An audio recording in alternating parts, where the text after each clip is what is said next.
আজকে আমরা Sunlight AI অ্যাপে একাদশ শ্রেণীর পৌরনীতি দ্বিতীয় পত্র বই থেকে পাকিস্তান থেকে বাংলাদেশ এই অধ্যায়ের ইন্টারেক্টিভ লার্নিং দেখব।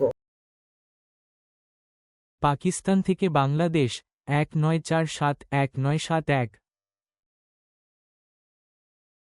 Multiple choice.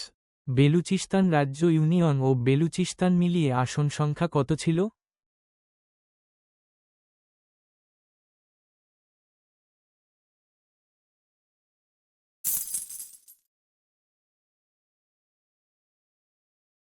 সঠিক।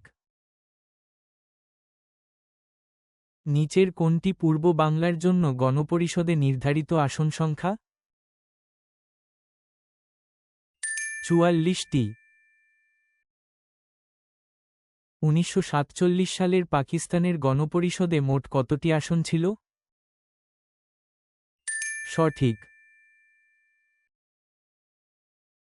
গণপরিষদের মোট ৭৯টি আসনের মধ্যে পাঞ্জাব পেয়েছিল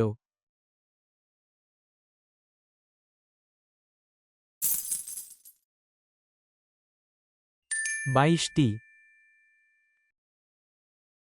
1947 সালের পাকিস্তান গণপরিষদে সিন্ধু কতটি আসন পেয়েছিল? 4টি।